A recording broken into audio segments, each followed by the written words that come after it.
Olá, telespectadores de Nova Friburgo, Teresópolis e Petrópolis. Agora nós estamos nas 3 cidades oficialmente e vamos colocar aqui os canais por onde você pode ver e onde você pode e deve já começar a se habituar com essa nova cultura que está chegando em Teresópolis e Petrópolis, que é o Zoom Debate através da Zoom, né?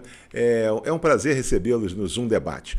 Hoje vamos explorar o universo da cerveja artesanal, um setor que tem se mostrado com um crescimento impressionante, tanto globalmente quanto no nosso país, e especialmente na região serrana do Rio de Janeiro. Em 2023, o Brasil consolidou uma posição como o terceiro maior produtor de cerveja do mundo, com uma produção de aproximadamente 15,4 bilhões de litros. Desse total, 8,2 bilhões de litros foram produzidos na região sudeste. Notavelmente, 29,2% desse produto corresponde a cervejas 100% maltadas, refletindo a crescente preferência por produtos de maior qualidade e sabor mais apurado. O número de cervejarias registradas no país também atingiu a um novo patamar, totalizando em torno de 1.847 estabelecimentos em 2023, um aumento de 6,8% em relação ao ano anterior. O estado do Rio de Janeiro contribui significativamente para esse cenário e com 120 novas cervejarias registradas, consolidando-se como um importante polo cervejeiro nacional. Na região serrana, cidades como Nova Friburgo, Teresópolis e Petrópolis têm se destacado na produção de cervejas artesanais, combinando tradição e inovação para oferecer produtos que encantam tanto moradores locais quanto os turistas. A rota cervejeira do estado do Rio de Janeiro, que completa 11 anos, tem sido fundamental para fomentar o turismo e a economia local, promovendo cervejarias da região e atraindo apreciadores de todo o país aqui em nossa região. Prepare-se para uma conversa enriquecedora sobre o impacto econômico, cultural e turístico da cerveja artesanal em nossa região. Vamos brindar ao conhecimento e à tradição da cervejaria que nos une. Você que está aí em casa, não mude de canal, por quê? Porque se você bebe cerveja, se não, você não bebe cerveja, nós não vamos falar somente da cerveja, nós vamos falar sobre empreendedorismo, nós vamos falar sobre a indústria, nós vamos falar sobre empregabilidade. Quem sabe você que está hoje desempregado vai aparecer aqui, vai pintar um curso para você fazer e você pode ser um novo cervejeiro, um novo operador dessa cadeia, que é uma cadeia produtiva. Então as pessoas às vezes elas ficam esperando para ver o seguinte: se o programa interessa ou não interessa. A nossa pauta ela é sempre no sentido de fazer com que você se interesse, mesmo não sendo aquele que tenha uma ligação direta com o tema. E nós já vamos lá. E então, daqui a pouco, a gente volta apresentando os nossos convidados. Até já! Olá! Estamos de volta aqui no Zoom Debate, nessa semana tratando de um assunto que, mesmo terminando o verão, ele está presente nas 4 estações do Brasil, né? E não somente no verão. No verão ele fica ali muito rico, enriquecedor, né? Acho que as pessoas ali querem, com o calor, se apropriam mais. Eu tenho certeza que talvez venda mais, né? Mas nós vamos falar hoje sobre cervejaria artesanal, sobre rota cervejeira, sobre da serra ao copo, o que é a cervejaria e a cerveja artesanal, mas quem tem capacidade, competência e expertise estão aqui hoje, tá?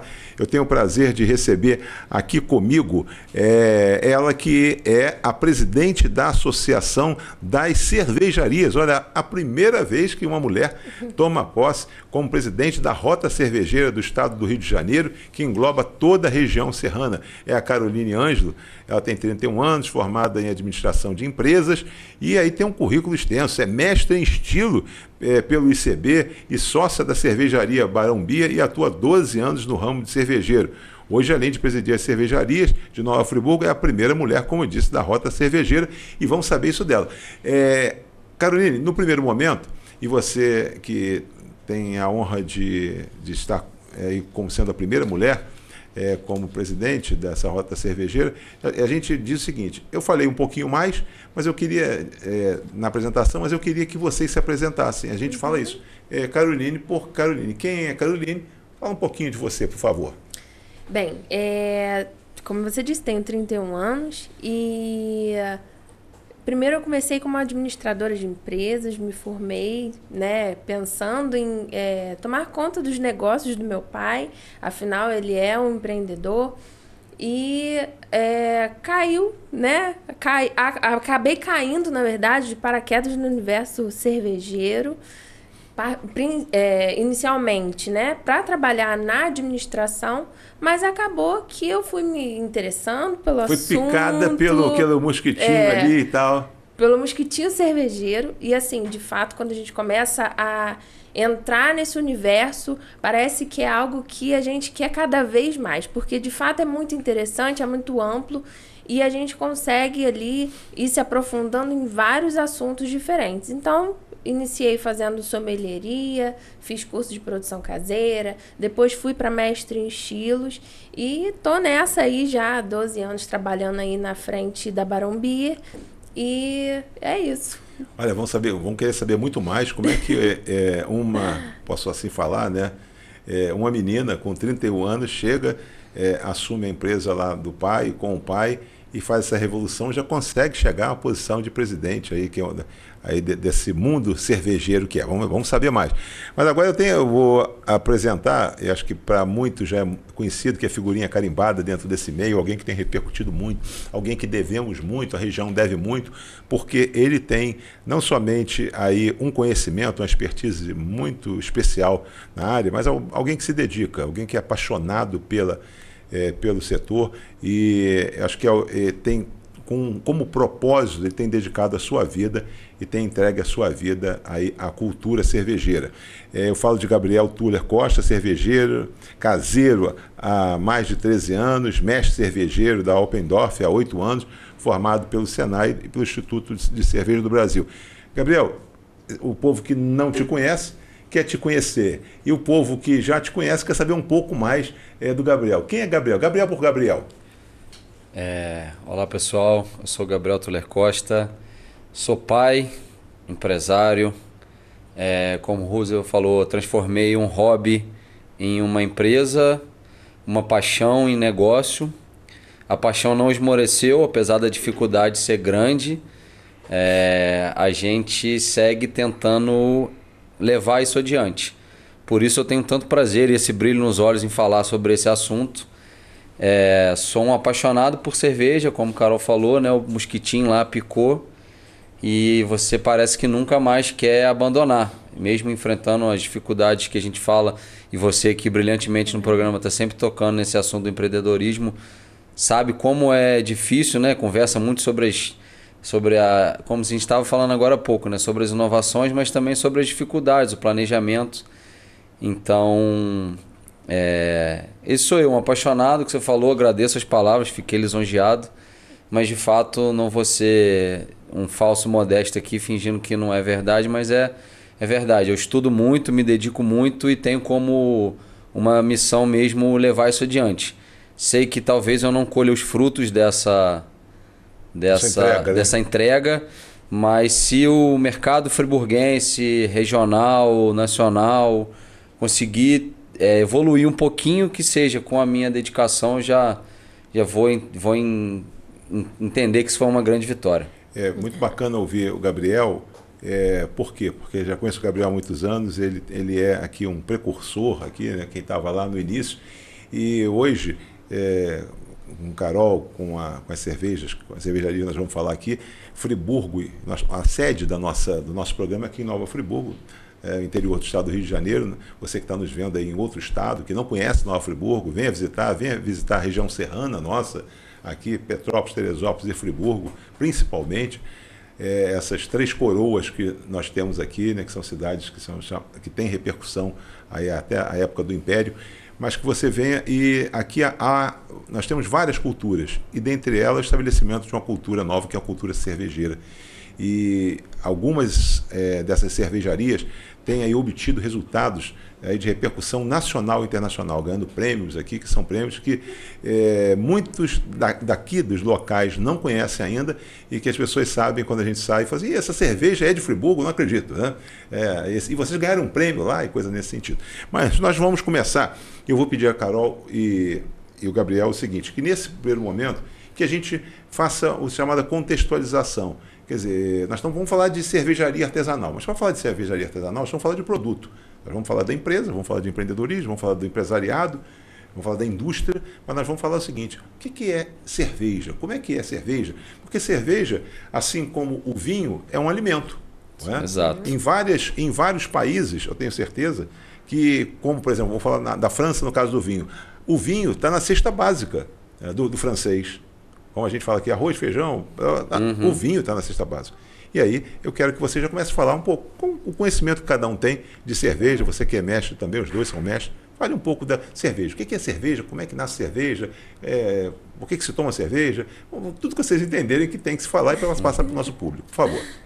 Bem, o que o Gabriel falou, né? A gente está aqui, na verdade, para passar um pouquinho sobre o nosso universo. E a gente sempre chama isso de beer evangelização. Que, de fato, assim, a gente é um trabalhinho de formiguinha. São pessoas que, de fato, estão querendo, né, passar esse conhecimento adiante, mesmo que aos poucos, para que as pessoas já consigam entender um pouquinho. A gente tem um universo que é muito vasto, né, de cerveja, tem estilos de todas as formas possíveis, tanto que várias pessoas já falaram comigo assim, não gosto de cerveja. Eu falo, não, peraí, vamos mudar essa fala. Você não gosta de cerveja, é forte demais. Talvez você não tenha encontrado a cerveja que você goste, porque a gente tem cerveja doce, cerveja amarga, cerveja ácida, cerveja salgada, que inclusive o Gabriel produz. Então, assim, tem para todos os tipos, para todos os gostos. Com pimenta. Né? Com pimenta. Com álcool, sem álcool. Bom, exatamente. Tudo, e como o Roosevelt perguntou, basicamente, pessoal, cerveja é uma mistura de água, malte de cevada. Pode ser de qualquer grão, mas o mais utilizado é malte de cevada, lúpulo e levedura. Você vai cozinhar esse malte em água quente. Estou falando bem superficial, né? Receita, pega aí. Uma coisa básica pessoal. É você cozinhar esse malte moído. O que é o malte? Vamos lá. O que é o malte para você vai pegar um grão, basicamente é cevada, o mais utilizado, mas pode ser trigo, centeio, sorgo, milho, arroz, qualquer grão que tenha fornecimento de amido, você pode ser utilizado para produzir bebidas e, nesse caso, falando da cerveja. Você vai pegar o grão, aí tem aquela brincadeirinha do feijão na escola, que você bota o feijão germina. Sim. O princípio da malteação é esse. Você vai dar água para o grão, ele vai começar a germinar e o malteador interrompe essa germinação com calor. E é esse calor que vai produzir as diferentes qualidades de malte. Por exemplo, o malte... Aí quando eu falar malte, pessoal, eu estou generalizando o malte de cevada, tá? Que é o mais utilizado. Essa temperatura que vai ser usada para secar o malte, ela vai produzir cores diferentes, sabores diferentes, desde o pão até caramelo, até o torrado do malte escuro. Lembra café, né? Café. Então, assim, o malte é isso. Você germinar um grão, interromper essa germinação com calor, com vento. E assim, eu estou falando, eu não sou malteador, né? Mas a gente precisa estudar isso, porque eu uso o produto malte na produção da cerveja. Então, o malte é isso. É você germinar um grão, você produz o próprio malte. O produto leva o nome do processo, né? Malteação faz o malte. Mas você começou fazendo cerveja em casa, aquele negócio que você chama paneleiro. Isso. Eu comecei a minha experiência, eu falo 13 anos porque eu não gosto de exagerar muito. Tem mais. Mas na verdade a gente começou em 2008. Eu e meu pai, a gente queria produzir alguma coisa em casa. A gente sempre gostou, quem conhece a família, conhece meu pai, sabe que a gente sempre gostou de fazer coisa em casa. Então a gente foi buscar a cachaça aqui na região era muito em alta na época, em 2008 e tal. Cachaçarias ganhando prêmio. A gente foi até Belo Horizonte buscar informações de como seria produzir cachaça em casa, num evento. E nesse evento a gente descobriu fábricas de cerveja artesanal. Aí o cara, não faz cerveja, não faz cachaça não, faz cerveja. Aí ele falou comigo rapidamente, aí no outro ano voltamos lá, trocamos mais algumas ideias. Aí fui descobrindo alguns amigos que faziam cerveja em casa. Na época ainda era uma coisa meio oculta, vamos dizer assim, não era uma coisa que se falava tanto. Não sei se é porque a pessoa não queria dividir ou se porque tinha de fato alguma vergonha de falar. Mas aí fomos descobrindo, aí veio a tragédia em 2011, a gente deu uma interrompida nesse processo. E daí sim, em 2012 eu comecei a produzir. Compramos as panelinhas, fizemos em casa e começamos a produzir. Aí a galera começou a gostar, a gente não podia vender cerveja, porque não era um estabelecimento, enfim. Toda aquela legalização do Ministério da Agricultura. Mas sempre alguém pedia, pô, você não pode fazer uma cerveja para o meu aniversário, meu casamento, eu fiz para o meu casamento, inclusive. Aí a gente viu e falou, pô, eu estou trabalhando muito, não estou bebendo a cerveja que eu faço, que era o propósito, e não estou ganhando dinheiro nenhum com isso, então vamos mudar. E nesse caso veio a possibilidade de instalar a fábrica lá na Casa Suíça, que tinha tudo a ver com o que a gente vai falar hoje, que é o turismo, a experiência cervejeira. Daí quando a gente percebeu essa possibilidade de juntar tudo, a gente não pensou duas vezes. Certo. Continuando, então, a cerveja, só para a gente poder trazer quem não está no mundo ainda da cerveja para conhecer o que é cerveja. Porque às vezes ele não conhece, às vezes quem não conhece pode falar até mal, mas conhecendo você vai respeitar o que é. Então, como é que é esse mundo da cerveja? Você que está lá já vivendo, você que fez o Fala curso... um pouquinho, Carol, do tempo que leva para produzir para o pessoal dar valor. Muita gente até, né, chega, por exemplo, a gente faz tour lá na fábrica, assim como o Gabriel, então a gente acho que passa, através do tour ali, um pouquinho de como é a produção de cerveja, porque são muitos detalhes, né, de fato é uma alquimia, você juntar ali, né, os maltes que você pegou para fazer a sua cerveja, combinado ali com os lúpulos, e também tem o resultado da fermentação, e você conseguir extrair algo muito bom, um sabor muito gostoso dali, não é fácil, mas assim, são produtos que normalmente, né, a gente traz importados, maltes principalmente, esses maltes especiais, a gente ainda não tem uma produção deles aqui no país.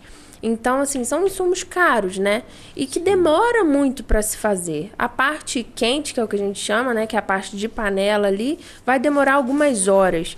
Porém, a fermentação, né? Que é a parte mais longa do processo, pode demorar aí entre 20 dias, dependendo do estilo da cerveja, até um pouquinho mais, né? Fermentação e maturação. Então, assim, é um produto, de fato, um pouco mais caro, mas por conta de qualidade. Tanto que o lema da cerveja artesanal é esse, né? Beba menos, mas beba melhor. Beba com mais qualidade. Então, essa é a ideia, né? A gente tem, de fato, um produto que é um pouco mais caro, mas com uma qualidade muito maior, mas que não é para a pessoa ali encher a cara, nada disso, mas sim degustar. Inclusive, a gente faz várias dicas de harmonização nos nossos rótulos justamente por isso. Porque a pessoa não vai ali beber por beber para encher a cara. É beber com qualidade, né? Sentindo todos os sabores que a cerveja pode entregar. Então, assim, isso só para salientar, pessoal, do dia que a gente planeja a receita, que a gente moe o malte, que você cozinha, faz a parte quente, joga para o tanque, até ele chegar na garrafa, são 30 dias, assim, por baixo. Por baixo. Mas você pode ter outras cervejas que levam 3 meses, 6 meses. Aí eu vou falar no nosso caso Alpendorf, a gente tem a Barley Wine, que é envelhecida em barril de amburana, que ela fica 6 meses maturando, depois ela fica mais uns 6 ou 8 meses no barril de madeira. Ou seja, essa cerveja leva 1 ano para ficar pronta, né? Então, assim, são outros propósitos, né, Carol? Sim, não é o produto, como você falou, a pessoa, assim, a gente tenta dar a linha, mas a pessoa faz o produto como ela bem entende, né? Assim, ela bebe, se ela quiser beber muito ou não. Assim, a gente tenta estimular o consumo consciente de cerveja. Mas é para entender que tem um trabalho, tem um controle, né? Uma dificuldade no processo, esse carinho. Por isso que a gente chama de cerveja artesanal ainda, por conta que você precisa do toque. Você não tem o toque físico da mão Gabriel dentro do líquido. Mas eu abro válvula, eu fecho válvula, eu meço. Então tem uma coisa artesanal, de artesão mesmo, de controle manual do processo. Carol, o Gabriel falou aqui agora, eu ia levar essa provocação para ele, mas agora já para você, que é o seguinte, as pessoas falam o seguinte, eu tenho a minha receita de cerveja, então eu já vi muito, nem cervejeiro, mas aquele que fala, eu tenho a minha receita, eu gosto de beber a cerveja que eu faço e coisa nesse sentido. Como é que é essa coisa da minha cerveja? Eu não sei se depois vocês vão falar o que é cigana. Sim. E tal, essas coisas todas, mas como é que é isso? Tem alguém que vai lá e faz os estudos e depois ele faz uma receita e aquela receita, como em todo estabelecimento, vamos colocar que fosse uma padaria, né? Então tem aquele que cria a receita, que tem a receita do bolo, que tem a receita disso, a receita daquilo, porque eu acho que é mais complexo do que o próprio vinho, né? É verdade. Né? Então, diz para mim como é que é essa coisa da receita. Tem receita, tem que gostar de química, né, e tal. Como é que é a receita de cerveja? Na verdade, assim, normalmente a pessoa que elabora a receita, né, o cervejeiro, e a gente acaba apoiando. Eu, por exemplo, como sommelier, eu tô ali sempre orientando das formas como a gente tem ali, né, a gente tem 2 guias de cerveja que orientam a gente dentro ali dos estilos que existem pelo mundo. Então, a gente tem uma noção do que a gente quer dentro desses estilos, né? Tem ali orientado os sabores, qual o teor alcoólico que ficaria, né? Entre tal e tal, a questão de IBU, que é o teor de amargor, para a gente medir. Então, isso tudo é, de fato, uma alquimia e que tem que ser muito bem pensado antes de fazer. Mas eu sempre falo o seguinte, você pode ter uma receita que a mesma receita, né, do Gabriel, se eu for fazer, não vai ficar igual. É igual a receita de bolo, né? Apesar de você ter a mesma receita que eu, cada um vai ter a sua mão ali para fazer, a sua forma de fazer, o seu equipamento vai ter um resultado diferente. Sim. Então, isso vai, né, de cada cervejaria. Porque exatamente, depende muito. Por exemplo, a água influencia. A água, ela corresponde aí a, na média, 90% do produto final. Então, por isso tinha aquele slogan que falavam muito das cervejarias de serra, que tem uma qualidade da água, por conta de pureza, por conta de mineralidade. Então, isso influencia. É claro que uma Pilsen, se a gente pegar e fizer na Barão uma Pilsen e fizer a mesma receita na Alpendorf, elas vão ser cervejas semelhantes. Mas o calor específico de cada equipamento, a temperatura que chega, a angulação do tanque, a água que é utilizada, isso tudo influencia no resultado final. Então, também, além da alquimia do processo, você tem que levar em consideração a física e a química do equipamento, da água. Então, isso também, na hora de você planejar a receita, você pensa, mas você tem que levar essas variáveis em consideração. Então, não é só uma receita de bolo, tem outras variáveis. E é um organismo vivo, né? O fermento, que faz o resultado final da cerveja, ele é vivo, então ele pode se comportar de determinadas maneiras. Se eu fermenta 18 e a Carol fermenta 18,5, vai dar uma influência diferente na cerveja, entendeu? Então, assim, é o que você falou sobre a produção, a receita e tudo mais. A gente mira mais ou menos umas características, né, Carol? Isso. E baseado no guia de estilos. E você vai, assim, é claro que a Pilsen vão ser cervejas semelhantes, a Pilsen da Barão, a Pilsen da Alpendorf, a quem gosta mais de uma porque é mais maltada, ou a outra porque é mais amarguinha, uma é mais seca, a outra é mais encorpada. Isso aí são planejamentos de negócio. Que público eu quero atingir com essa cerveja? Então eu vou produzir, além disso, na elaboração da receita, você precisa pensar nisso também. Nesse primeiro momento, Carol e Gabriel, o nosso propósito é fazer com que quem está nos vendo ele conheça do produto, tá? Para que a gente possa seguir uma linha, isso aqui tem que ter um fio condutor. Sim, né? sim. Nós vamos chegar lá, o cara, eu quero ser empresário de cerveja. Mas aí você tem que saber o seguinte, no empreendedor, você tem que saber de negócio ou do negócio. Então não adianta somente você ser o bom padeiro entendendo do pão. Se você não conhecer, né, daquele negócio e como faz o negócio, coisas nesse sentido e tal. Mas queria agora, vocês já estão entrando em termos que, para nós que somos leigos, eu gosto de cerveja, gosto de chopp, mas não sou cara grande entendido disso aí. Mas eu queria que vocês já começassem um processo de iniciação. Tá? Vocês estão falando de Pilsen. Tá? Agora vamos falar então de estilos, vamos falar do que... Aí vocês estão falando, eu sei que nós temos cervejas no mundo, que são as cervejas, as alemãs, as americanas, as inglesas, as belgas, por exemplo, a gente pode... Mas vamos falar primeiro o seguinte, quais são esses... O brasileiro gosta mais de Pilsen, quem é mais da região gosta de uma cerveja. Vamos falar agora, vamos dar uma trabalhada nisso? O que é Pilsen? Sim. O que são as demais, por favor? As básicas, né? Sim. A gente pode falar em 2 grandes famílias de fermentação, né, que são as lagers e as ales. Muita gente acha que lager é um estilo de cerveja, e não é. Lager é um tipo de fermentação, né, que a gente chama. Então, essas lagers, elas são cervejas que fermentam em temperaturas um pouco mais baixas e que são cervejas mais neutras para o paladar.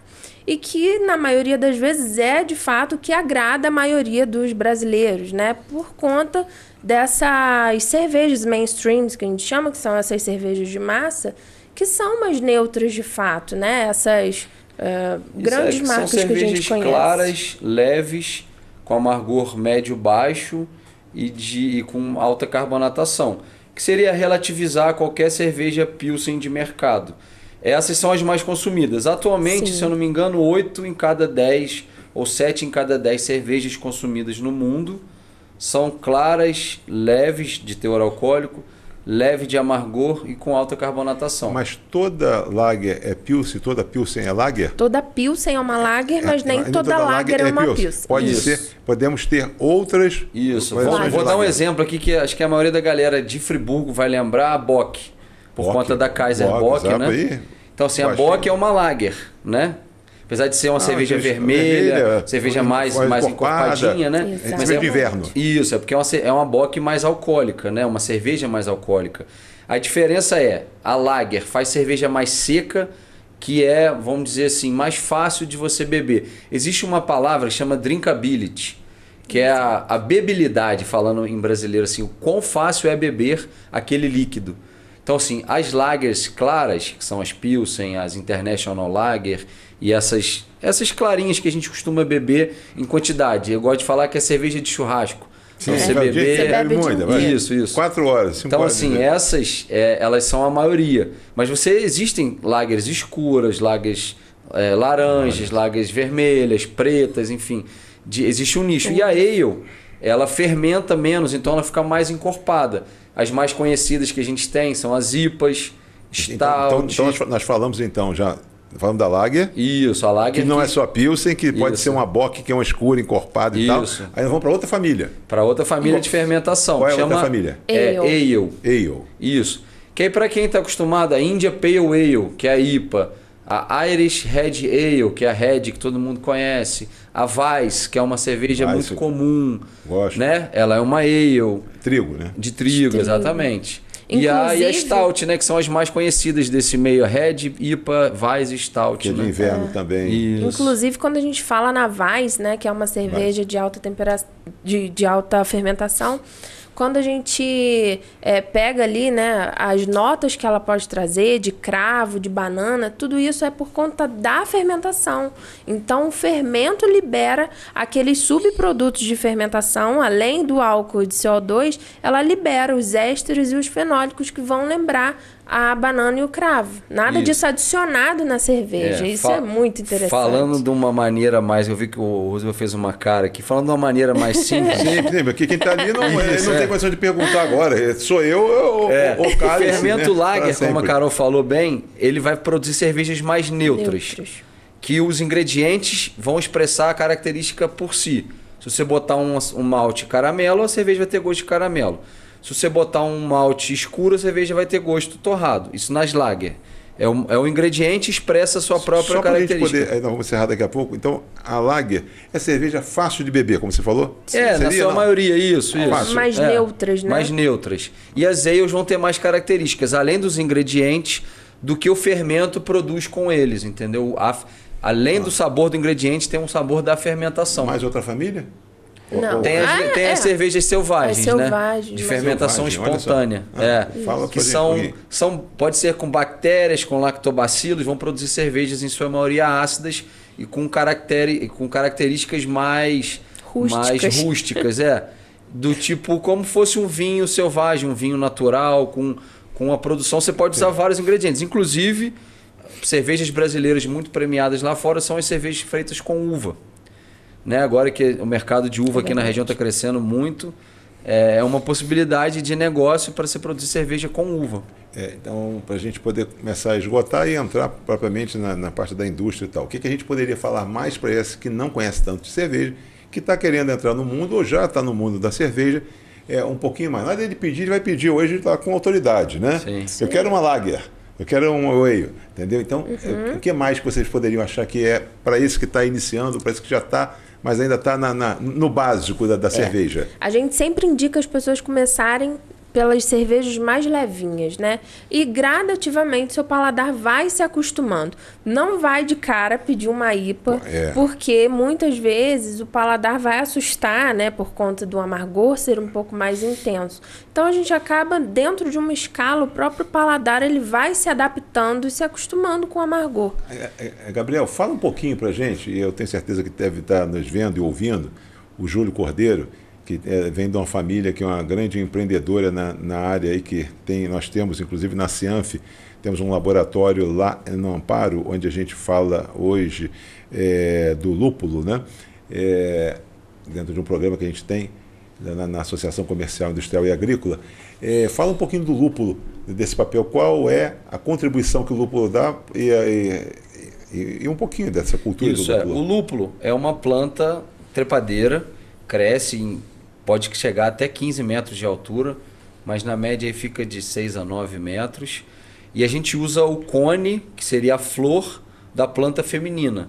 Então, nesse caso, a planta masculina ela não serve para nada, ela fica fora da plantação. Você usa a feminina e ela vai crescer, depois que cresce, ela brota um conezinho, que é bem bonitinho, é muito cheiroso. E tudo que for na cerveja que for relacionado a mato, aí eu digo frutado, cítrico, resinoso, que lembra madeira, herbal, que lembra hortelã, exemplo,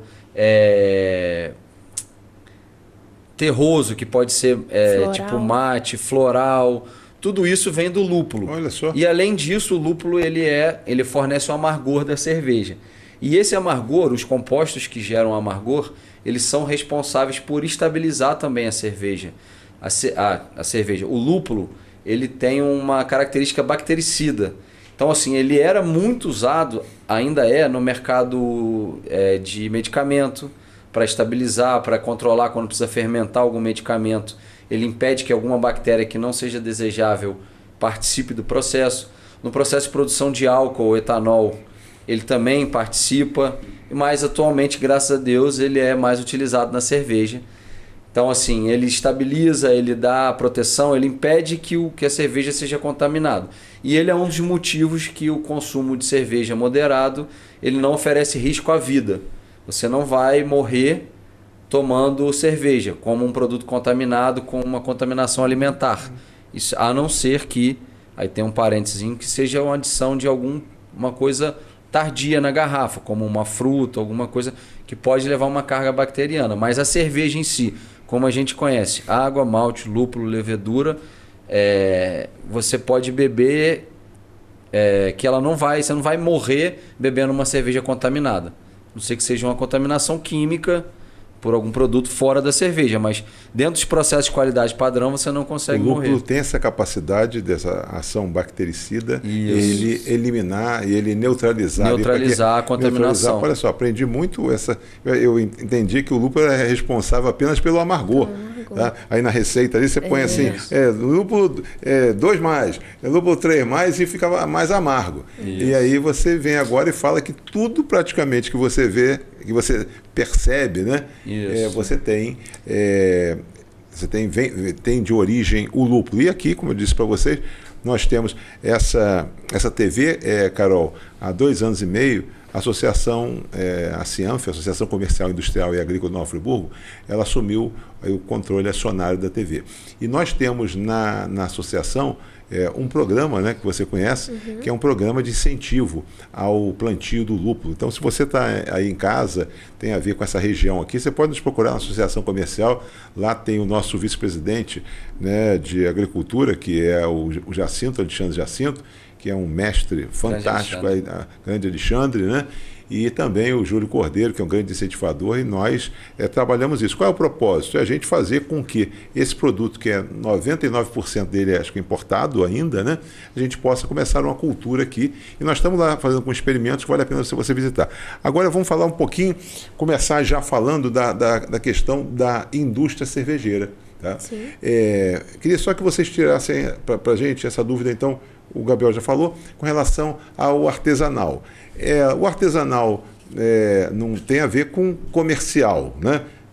Porque ser artesanal ela não é cerveja comercial. Só para a gente tirar essa dúvida de quem está ali, acho que artesanal acho que é o processo, né? É mais essa dedicação, mais o empenho, né? É uma indústria, às vezes, que começa com a indústria familiar, que vem. Explica para a gente só para essa coisa do artesanal. E também as pessoas falam, porque artesanal, às vezes, vocês já explicaram, é mais caro e coisa nesse sentido. Vamos tirar esses mitos aqui hoje. Claro. O que é artesanal, como é que é, tá? E para a gente entrar na cultura cervejeira. Com certeza. Então, existe um volume mínimo para você ser considerado artesanal, né? Só que esse volume é bem alto, né, Gabriel? Bem alto. Então, assim, existem muitas cervejas que falam ser artesanais, mas que são bem grandes. Então, assim, o que a gente considera, né, artesanal é mais essa cerveja um pouco mais gourmetizada, né, que de fato, que o Gabriel falou aqui, a gente acaba tendo muito esse controle, esse tato mesmo, né, esse controle de qualidade mais rígido. Assim, desculpa, Carol, sem querer te cortar, mas assim, eu falo um exemplo que eu acho que deixa a galera um pouco bem clara. Porque assim, a gente, enquanto empresa pequena, vamos falando em controle artesanal, que eu digo que a gente está ali de cara a cara com o produto, sem tocar, obviamente, é diferente quando você vai falar de uma empresa grande, que seria o comercial, a cerveja que não tem esse trato fino. A pessoa que produz a cerveja nessas cervejarias comerciais, ele está sentado num banco como eu aqui, com uma tela na frente, e ele não vê a cerveja. Ele aperta um botão, o malte moe e cai dentro da panela. Ele aperta outro, a panela cozinha. Ele aperta outro, passa para a segunda panela, para a terceira panela. Aí tem um aparelho que mede a turbidez, que mede a densidade, que mede não sei o que lá. E isso que eu digo que é um controle mais industrial e menos artesanal. A gente não. Eu preciso medir lá a densidade da cerveja, eu vou lá, coleto uma amostra, pego aqui, pingo, eu vou olhar para ver se está certo, tenho que repetir isso vários dias. Lá não, ele tem um software que diz, com esses padrões, cerveja tal dia está pronta. Então assim, a gente tem um controle pessoal. Lá é um controle mais de indústria, né? Então por isso que eu, Gabriel, entendo essa diferença entre artesanal e comercial. E claro que isso está atrelado ao volume. Se um dia um de nós chegar a um volume grande, chega uma hora que o controle manual perde o sentido. Porque aí a gente está falando de falta de planejamento. Se você cresce muito, aí nós estamos falando de mais de 200 mil litros mês.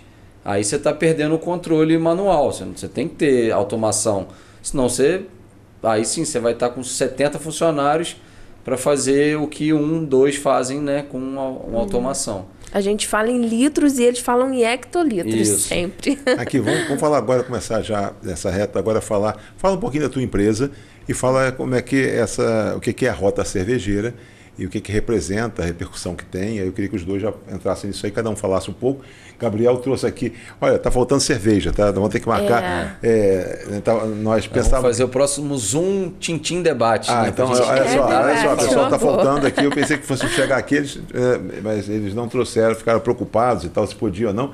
Mas eles trouxeram muitas medalhas que no decorrer eles vão falando. Mas fala um pouco, a tua empresa, Rota Cervejeira, o que é e tal, como é que a pessoa participa, representa quantos e tal, vamos lá. Tá com vocês. Bem, a Barão foi a primeira cervejaria a ser legalizada em Nova Friburgo e hoje gerida por 2 mulheres, o que é algo ainda bem diferente no mercado, que é ainda bastante homem à frente de cervejarias, né, cervejeiros, enfim.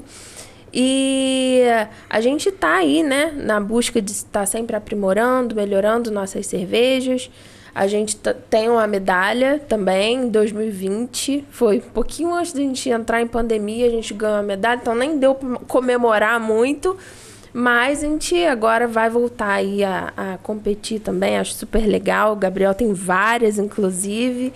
E, bem, falando um pouquinho sobre Rota Cervejeira, que é uma associação turística da região serrana, então engloba Nova Friburgo, Petrópolis, Teresópolis, Guapimirim e Cachoeiros Macacu.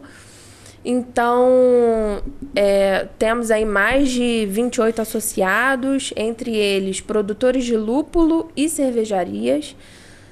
Nova Friburgo hoje se destaca porque a gente está com mais cervejarias do que os outros municípios, então isso é muito bom quando a gente fala aí de ser uma cidade que é polo cervejeiro do estado. Eu queria só fazer já que você trouxe essa observação aqui da Friburgo, antes da pandemia, nós estávamos lá também, falando do Júlio, como presidente da associação, nós fizemos um estudo, um diagnóstico, né? Gabriel acho que deve ter participado, e nós levantamos, Friburgo, antes da pandemia, nós estávamos no ranking nacional como a 5ª cidade em termos de cervejarias, em cervejarias artesanais. Tá? E aí, pós-pandemia, acho que a cultura do pessoal ter ficado em casa, aquela coisa de ficar em casa, né? E acabaram que as grandes cidades e muitas outras cidades fizeram, e nós caímos, fomos lá para quase 20º, e acho que estão retomando aí, depois vocês vão falar com relação a isso. Então é importante que isso significa que isso temos um DNA na região, algo que pode ser provocativo para você que está nos vendo, para que você comece seu negócio, que vocês vão falar daqui para frente, tá? Mas só para fiz essa interrupção, mas só para agregar aí um número que acho que é simbólico. Pós-pandemia, muitas empresas também fecharam, né? Por conta de crises econômicas, a gente não precisa nem dizer o quanto que a gente ralou para hoje a gente estar aqui, né? Pós-pandemia, que de fato foi uma fase muito difícil. E o que a gente vê é que assim, muitas fábricas, principalmente, por exemplo, Petrópolis, migraram para ser ciganas hoje. Né? Elas têm a própria cerveja, a própria marca, mas elas produzem uma outra planta produtiva, porque acaba de fato sendo um pouco mais custoso, né? Você ter ali uma planta produtiva exclusiva só para fazer o seu produto. Posso colaborar aqui? Porque eu não sabia o que era cigana. O pessoal, cigana, porque vocês começam a ter esse linguajar de vocês, entre vocês. Cigana, para quem vai ler minha mão. Cigana. Eu tenho 2 ciganas lá na fábrica. Aí eu falei, poxa, o pessoal dá, né? Então, tem 3 ciganas e tal. Então, dá uma explicada aí, Gabriel, nessa cigana, como é que é? O exemplo que eu gosto de usar, que eu acho legal, que talvez seja muito lúdico para explicar, é que o cigano é como se ele usasse uma barriga de aluguel. Ele usa uma outra pessoa para produzir o seu produto. Então, você usa e fala assim, eu quero fazer uma cerveja do Zoom Debate, quero abrir um bar aqui, vamos botar um bico aqui e vou fazer a cerveja Zoom Debate. Aí vai chegar lá na Open Door e fala assim, Gabriel, quero fazer uma cerveja assim, assim, assado. Beleza, você vai abrir o seu CNPJ de distribuição ou de venda e eu vou produzir a cerveja para você. Então lá no seu rótulo constaria como produzido por Alpendorf para Zoom Debate. Então, mais ou menos é isso. Você usa um outro equipamento. Você não precisa ter a sua fábrica. Não precisa você ter a sua receita. Mas você pode não ter a sua receita. Você pode comprar a sua receita também. Comprar a receita? Você pode pedir para que você você desenvolva a sua receita na Barão ou na Alpendorf? Pode chegar e falar, olha, eu não entendo nada de cerveja, mas eu quero ter uma cervejaria cigana, um bar. Não, vou falar o seguinte, para você que está vendo. Eu posso chegar lá na Barão, não sei se vocês também fazem, ou vocês dois fazem cigana, chegar lá numa das duas, Barão ou Alpendorf, eu quero fazer uma cerveja com o meu nome. Com o nome alguma coisa especial para aquele momento, tem um mínimo de litragem, com certeza, né? Sim. Aí existem até uma outra classificação que o pessoal chama de white label. Que seria assim, você pega uma cerveja que eu já tenho e bota a sua marca, é mais simples, né? Você só precisa ter um CNPJ para adquirir esse produto e vender ele legalmente, né? Uma transação comercial normal. Mas também você pode criar o seu próprio produto. Fala, Gabriel, eu quero aqui, eu sou um cara que eu adoro flor. Eu quero que você faça uma pilsen para mim com cheiro de jasmim.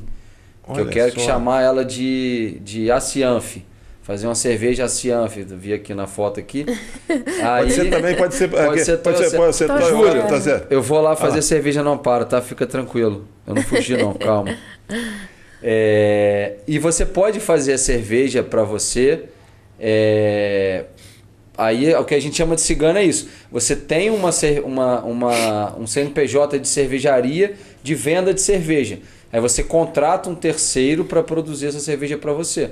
E se você não tiver expertise de receita, você pode pagar também a pessoa para ela fazer a receita para você. E qual é o mínimo de litragem, garrafa? Que eu não sei como é que você faz. Só para entender uma noção. Assim, normalmente lá no Alpendorf a gente tem talvez tanques menores que da Barão. A gente produz um mínimo de 300 litros. Mas assim, é mais difícil. Eu não sei se vocês têm tanque pequeno assim também. Eu tenho um de 300 também. Mas assim, acaba que as pessoas optam muito por fazer a white label, que foi o que o Gabriel falou, né? Que não tem um mínimo. Por exemplo, a gente tem muito pedido de pessoas que vão se casar Isso, eu ia falar e de querem casamento. colocar um rótulo Isso, pro eu meu ia falar casamento. isso. Então, Isso. assim, não tem mínimo. A pessoa vai comprar a garrafa e vai colocar o rótulo dela. Ah, sim, porque é só rótulo, ela não vai desenvolver Não receita. vai desenvolver, Entendi. é o Esse nosso daí- Ter ganhado. Se não produto, ganhou, já cobra tem do pronto. Gabriel. Sim. Gabriel Ruiz. Eles Sim. fizeram da predial agora no final do ano, Oppendorf, predial, com rótulo bonitão. E eles deram para. Não ganhei, então pode cobrar. Bebi lá no dia do carnaval? Foi no dia do carnaval, não? Não, foi no final do ano. Foi no final do ano que eles Gabriel deram. é presidente do Conselho de Jovens Isso. Empreendedores, né? Jovens empresários lá da Associação Comercial. Está mexendo com ele porque... Que eu também faço parte lá do conselho. Aí ele encomendou e ficou super lindo. Um rótulo azul lá com as cores da predial. Ficou uma coisa...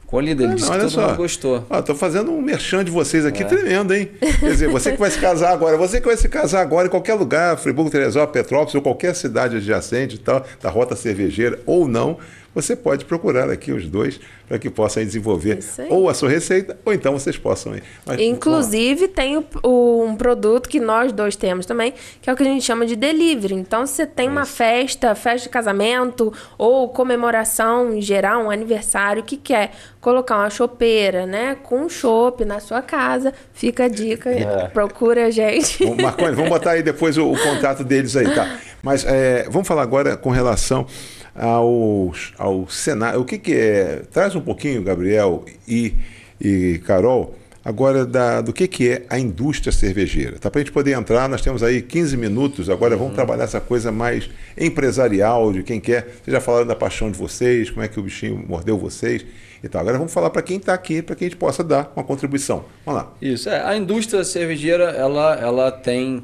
a parte produtiva, a parte venda e logística, basicamente, né? Dependendo de qual o propósito que você tem, em qual plano de negócio que você tem para a empresa, né? Tem a parte de compra de matéria-prima, a parte de produção do produto, parte de envase, e seja em garrafa, seja em barril, e essa parte essa coisa da venda. E foi legal você falar sobre esse panorama. Eu fiz até uma apresentação lá na Cianf, e tem um estudo, uma estimativa que você falou do turismo, né? Que de 1 a cada 10 empregos, um está relacionado a turismo. E a cada um emprego no chão de fábrica de cerveja, você gera 50 empregos indiretos na cadeia produtiva da cerveja. Então, foi o que você falou, é o motorista, é o entregador, é o atendente, é um cara que trabalha no bar. Então, assim, é impactante, né? Quanto mais você conseguir gerar mão de obra na empresa, mais você está gerando mão de obra para o município, né? Então, é um pouco isso, assim, ela tem um impacto social interessante. Carol, vamos falar de negócio, né? Você falou agora o seguinte, acho que vocês tomaram conta da empresa, o pai, né, vocês assumiram lá, e acho que é muito bacana isso, mas agora não é questão de homem e mulher. Agora é questão de negócio, de empresa e tal. Você, quando vai para o mercado, você não consegue fazer a venda. Me ajuda, porque nós somos duas mulheres e tal. Como é que é? Me fala um pouquinho do cenário ou nacional, ou estadual, ou mundial. Como é que está essa questão para a cerveja, e na cerveja artesanal, no caso, né? A gente tem sentido uma retração econômica no momento. Porém, é um setor que, como a gente estava falando, né, é um trabalhinho de formiguinha que a gente faz. E, principalmente, o turismo cervejeiro é algo que promete crescer muito nos próximos anos aí, né? O que é turismo cervejeiro? O turismo cervejeiro é quando a pessoa vem, por exemplo, para a nossa cidade aqui, ele não vem de passagem, ele vem e fica vários dias. Ele tem que se hospedar, porque ele não vai fazer um bate-volta, né? Então, o cara, ele gera muito para a cidade. Seja gastronomia, hotelaria, e a gente consegue ali, então, fazer, né? Cada um com o seu propósito dentro das cervejarias, faz um pacote legal com o turismo cervejeiro para a gente, de fato, mostrar, né, como que funciona as cervejas. Isso, e falando um pouquinho desse cenário, apesar de, assim, demonstrar crescimento, a expectativa era que o crescimento fosse maior. Então, por isso a gente fala um pouco de retração, porque o crescimento foi abaixo da expectativa né, para o mercado, para o cenário de cerveja artesanal, enfim. Só que assim, e essa geração atual tem consumido menos álcool também. Por isso você falou do crescimento das cervejas zero álcool, sem álcool. Tem essa coisa do consumo de também, glúten, né? De glúten e calorias, tem crescido muito. Cervejas sem glúten, cervejas com baixa caloria. Então isso é um mercado que tem crescido, apesar de ter retraído o consumo alcoólico, você tem aparecido outras oportunidades disso. E rapidinho, essa questão do turismo é porque apesar de terem consumido menos, eles estão consumindo mais, não só o produto, mas tudo que envolve, que é essa coisa da experiência cervejeira. Ele vem para cá, ele não quer só beber a sua cerveja, ele quer entender o seu propósito, ele quer conhecer a sua empresa, ele quer visitar a instalação, ele quer conhecer o dono, e isso estimula o crescimento. Quer levar souvenir para casa, presente, não, que vocês já tudo. entraram, eu fiz a provocação, vocês já entraram no tema como ele a coisa já estivesse acontecendo, já em curso e tal.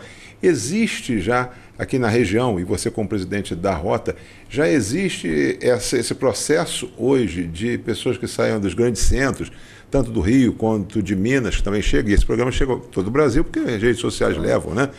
E um pool de emissoras em São Paulo, também micro e pequenas emissoras, na Startup Soul TV. As pessoas vêm à cidade, ou de Friburgo, ou de Teresópolis, ou de Petrópolis, na busca de fazer um roteiro cervejeiro já, como eu, por exemplo, tenho uma filha que mora em Caxias do Sul. Então eu vou para lá, para Bento, né, e faço aquela. Já está acontecendo aqui já? Sem dúvida, já há muito tempo. Fala pra gente então isso aí, gente. Muito tempo. Na verdade, assim, é até engraçado, mas lá na Barão, falo, né, por mim, a maioria das pessoas que a gente recebe lá, assim, para fazer tour são pessoas de fora da cidade, principalmente dos grandes centros, né, Niterói, Rio de Janeiro, que vêm para a Serra em busca, primeiro, de sair da correria, né, tá num lugar tranquilo e experimentar cervejas diferentes, cervejas novas, cervejas boas. Afinal, a gente até falo muito isso com o Gabriel e o Léo também já falou várias vezes comigo. A gente sai de Friburgo, às vezes, eu vou experimentar uma cerveja em tal lugar e vai ser legal. E quando a gente vê, de fato, a gente tem muita cerveja boa aqui em casa, sabe?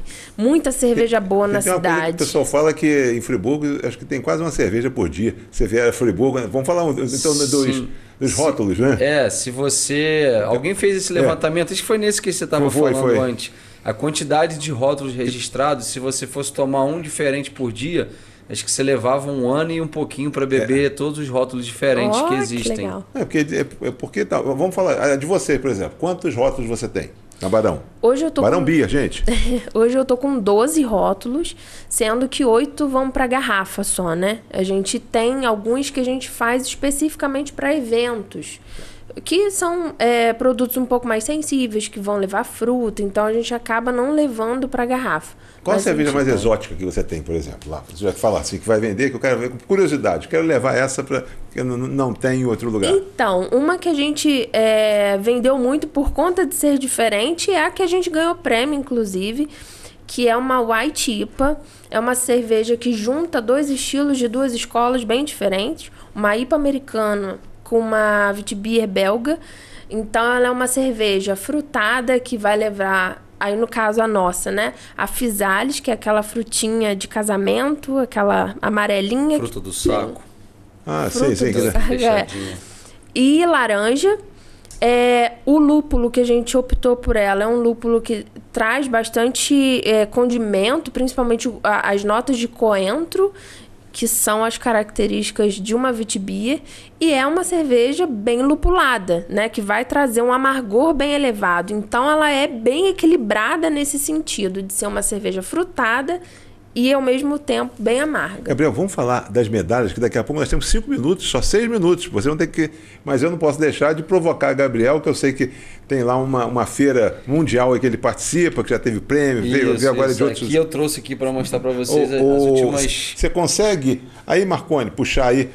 Mostra aí que o Marconi já está dando. As últimas 4 medalhas aqui, ó. Essa aqui foi a de ouro, que é justamente de uma das mais exóticas, como você gostou de falar, Rosel, é a Margherita Gose, que é uma cerveja que ela é levemente ácida, tem um toque salgado com tomate manjericão, que a gente criou em homenagem à nona italiana, né? Que é a Marguerita por conta da pizza, lembra mesmo, né? Ela ganhou essa de ouro. Aonde foi? Em Balneário Camboriú, no concurso brasileiro de cerveja. Sim. E essa aqui em Blumenau ganhou agora também bronze no concurso brasileiro de cerveja também em Blumenau. Foi bronze. E aqui foi a Porter, que é a primeira cerveja que a gente produziu na fábrica, que está ganhando medalha também, já a segunda medalha dela, que é uma cerveja escura mais encorpada. E aqui foi a Barley Amburana, que ganhou também medalha de prata em Blumenau. E ano passado ela foi escolhida a 5ª melhor cerveja do Brasil. E a gente agora está somando 34 medalhas, algumas na Colômbia, México, aqui no Brasil, e no Brasil tem 2 campeonatos internacionais, o sul-americano e o internacional, que contou com cerveja de 27 países diferentes. Deixa eu ver que você gosta de competir. Eu gosto. O negócio é negócio de competir. 30 e poucas medalhas aí no mundo aí da cerveja. Diz uma coisa pra gente, aí a curiosidade.